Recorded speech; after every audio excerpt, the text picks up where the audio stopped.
Hola, vamos a empezar hablando un poco sobre los principios del ultrasonido.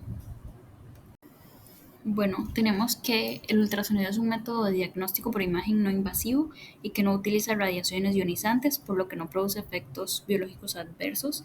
Al no producir estos efectos, es uno de los métodos más utilizados, ya que así no pondríamos en riesgo la salud de nuestro paciente y se pueden hacer varias repeticiones de ultrasonidos, ya sea para verificar bien un diagnóstico, en caso de que el paciente no colaboró, ya sea con la posición o entre otros. Hay más posibilidad de repetir, de poder observar diferentes partes las veces que sea, siempre y cuando sin dañar eh, a nuestro paciente, ya que este es un método muy seguro y que es bastante efectivo en muchas enfermedades.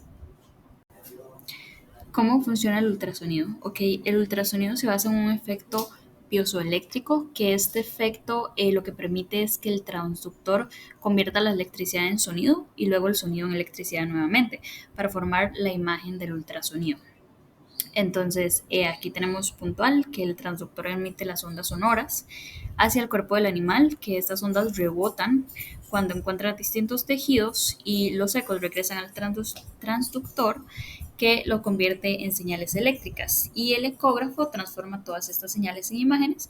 Entonces ahí es donde podemos apreciar todo lo que se logra ver en un ultrasonido con con este proceso, pues. ¿Cómo se genera una imagen ultrasónica? Tenemos que cada eco captado se transforma en un punto brillante en la pantalla y la intensidad del brillo va a depender siempre de la fuerza del eco. En ecografía veterinaria se utilizan diferentes modos de visualización según lo que nosotros queramos y necesitamos observar, iniciando con el modo B del brillo, que de hecho es el más utilizado en la práctica clínica. Este nos genera una imagen bidimensional en 2D en tiempo real, formada por puntos de diferentes brillos según la intensidad del eco recibido. Cada uno de estos puntos representa una selección del órgano y juntos forman una imagen clara de las estructuras internas. Es ideal para evaluar ya sea órganos abdominales, estructuras reproductivas, vejiga, riñones, entre otros. Como ejemplo, tenemos la exploración de la vejiga para detectar cálculos o evaluar el útero durante la gestación. Continuando con el modo M del movimiento, este es un modo de movimiento de las estructuras a lo largo del tiempo. Se representa como una línea vertical fija sobre la imagen 2D y se registra cómo esa línea cambia en el tiempo. Es muy útil para estudiar movimientos cíclicos y rítmicos, especialmente del corazón. Como ejemplo, tenemos la evaluación del movimiento de las válvulas cardíacas, contractilidad del ventrículo o medir el grosor de las paredes del corazón en tiempo real. Es bastante útil y se ocupa actualmente bastante. Por último, tenemos el modo A de amplitud. Este es muy poco usado, es el más básico. Representa los ecos como picos verticales en un gráfico donde la altura del pico indica la intensidad del eco y la posición horizontal indica la profundidad. Aunque fue el primer modo desarrollado, hoy tiene uso limitado principalmente en investigaciones o pruebas específicas, ejemplo para la evaluación de tejidos oculares en oftalmología, pero es casi nulo su uso. Bueno, importante de este es que aunque ya casi no se usa, fue la base del desarrollo de la ecografía. Entonces, pues fue importante en su momento, aunque ya casi no se use y se usen más los otros dos. Continuamos con los artefactos en ultrasonido. Estas son imágenes falsas o distorsionadas que no corresponden a estructuras reales. Bueno, sus causas pueden ser por la interacción del haz del ultrasonido con diferentes tejidos, también cambios de dirección, rebotes o absorción. Aunque algunos pueden confundirnos, otros nos ayudan a identificar ciertas estructuras o enfermedades. Sin embargo, es fundamental conocerlos, ya que puede presentar entre el 30 y el 90% de los ecos observados. Iniciamos con la sombra acústica, que aparece detrás de estructuras que bloquean los ultrasonidos, como el hueso o el gas. Ahí se puede observar en la primera imagen las estructuras verticales. Bueno, esto puede ser causado por estructuras muy densas como el hueso, cálculo o gas que bloquea totalmente el ultrasonido. Eh, Se ve que se forma una zona negra que sería hipoecoica detrás de la estructura. Un ejemplo pueden ser los cálculos urinarios o biliares, como se observa en la imagen. Eh, bueno, algo muy importante es que este artefacto nos ayuda a diagnosticar, como lo dijimos, cálculos, ya que este genera una sombra muy característica. Sombra lateral. Esto ocurre porque el haz del ultrasonido cambia de dirección al pasar por el líquido y en esas zonas no regresan ecos al transductor. Entonces aparece a los lados de estructuras llenas de líquido como la vesícula biliar o quistes. Se observa una sombra a los lados de la estructura líquida, como ahí se puede ver en la imagen. Bueno, un ejemplo clínico, como lo mencioné anteriormente, podría ser la vesícula biliar llena o quistes hepáticos. Algo muy importante es que puede simular lesiones falsas a los lados y no debemos confundirnos con una patología. Refuerzo posterior. Aparece detrás de la estructura llena de líquido como la vejiga o quistes. El ultrasonido pasa fácilmente por el líquido y no se debilita. El brillo es bastante aumentado, lo que sería hiperecogénico detrás de estructuras líquidas. Por ejemplo, una vejiga llena de orina, veremos que detrás de ella la imagen se ve más brillante. Eh, o podrían ser quistes. Algo muy importante sería que podría ser la confirmación de presencia de líquido. Este es muy útil para distinguir entre masas sólidas y quísticas. Tenemos la reverberación, que esta ocurre cuando los ecos rebotan varias veces entre el transductor y una estructura muy reflectante, que podrían ser gas o hueso.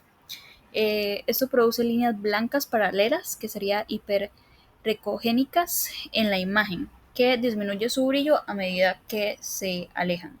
Por ejemplo, este puede ser un perro con gases intestinales, que puede verse reverberación como líneas blancas repetidas dentro del intestino. Algo muy importante es que hay que reconocerlo para no confundirnos ya sea con cuerpos extraños o también con lesiones renales. Por último tenemos el artefacto especular, que este ocurre cuando el diafragma actúa como un espejo y proyecta una imagen falsa del hígado dentro del tórax. Por ejemplo, en un perro sano puede verse una imagen duplicada del hígado por encima del diafragma. Es solo un artefacto, no debe confundirse con una hernia diafragmática. Entonces, con este sí se debe tener bastante cuidado y no debemos confundirnos, como lo dice ahí, con una hernia diafragmática. Continuamos con el caso clínico de dioctofimosis renal bilateral. Tenemos los datos del paciente. Es un canino macho mestizo entero de 3 años de edad con un peso de 8 kilogramos. En la anamnesis tenemos que el perro vivió 4 meses en la zona ribereña de la Punta Lara, donde la dictofilmosis es endémica. Luego fue trasladado a la ciudad en una zona no endémica, pero el propietario realiza pesca del río y suministraba pescado crudo al animal. Entre los signos que presentaba tenemos el dolor abdominal, intestinos engrosados, dolor a la palpación toracolumbar, mucosas pálidas y una temperatura corporal de 39.3. Los estudios complementarios tenemos hemograma, bioquímica, uroanálisis y ecografía. La analítica sanguínea muestra una leve anemia, glóbulos rojos con anisocitosis e hipocromía central, leucocitosis sin desvío a la izquierda, eosinofilia, y también la urea se presentaba ligeramente aumentada, creatinina normal y el resto de la bioquímica sanguínea no presentó alteraciones. En el urianálisis exhibe cambios físicos y químicos con presencia de eritrocitos, regular la cantidad de leucocitos y sin presencia de huevos de dictofima renal. En el análisis coproparasitológico se detecta regular cantidad de huevos de Ancylostoma caninum y en cuanto al estudio ecográfico, sí muestra el riñón derecho con pérdida de su morfología normal. Em,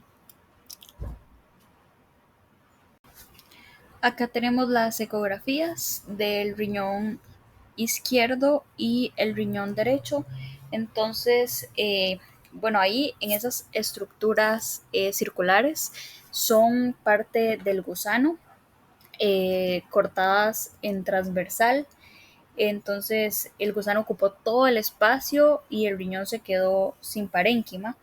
Y hay una pérdida de la arquitectura porque el gusano ocupó toda la médula y empezó a comprimir toda la corteza. Entonces podemos observar estas estructuras circulares. Son parte son el gusano, digamos, pero en partes porque se cortaban transversal. Pero ahí se puede observar en cada riñón la diferencia. Ok, como abordaje diagnóstico tenemos que a la espera de los resultados se procede a la internación del paciente y se instaura una terapia de sostén con fluidos, solución fisiológica. Luego se propagó una cirugía tras obtener los resultados. Se realizó una nefrectomía del riñón derecho donde se encontraron 3 hembras adultas ya muertas de dictofilama renal y se hizo una en el riñón izquierdo y se extrajo un macho vivo del mismo parásito. Ahí lo podemos observar en las fotos. Por último tenemos la discusión que a partir de las características particulares del presente caso resulta de interés analizar algunas de sus circunstancias. La presencia de octofima renal de forma renal bilateral es muy poco habitual, encontrándose escasos registros de esta presentación. También tenemos que respecto a la vida o forma del contagio de la enfermedad, es muy importante que nos informemos sobre la ubicación geográfica, sobre la anamnesis de qué fue todo lo que pasó, toda la historia. También en cuanto a los tipos de diagnóstico, el ultrasonido abdominal que confirmó la enfermedad no es el único método. Como lo mencioné antes, también se hizo el uroanálisis, que es uno también de los más efectivos. Sin embargo, no fue en nuestro caso, eh, pero sí sería muy bueno, digamos. Eh, pero en nuestro caso la ecografía fue esencial porque fue la que nos llevó al diagnóstico definitivo para proceder eh, a la cirugía. Entonces, a mi parecer, fue un caso muy interesante eh, y esencial, la ecografía esencial en este caso para poder nosotros sacar el diagnóstico y poder realizar la cirugía. Entonces, a mi parecer, me gustó mucho. Siento que tal vez pudieron haber tomado no solo un urianálisis, sino que también por eh, para tener mejor, pues, hubieran tomado otro donde tal vez se podía presentar. Pero gracias a la ecografía creo que tuvo mucho éxito este caso. Entonces, a mí me gustó mucho y creo que fue un buen abordaje, pues. y muchas gracias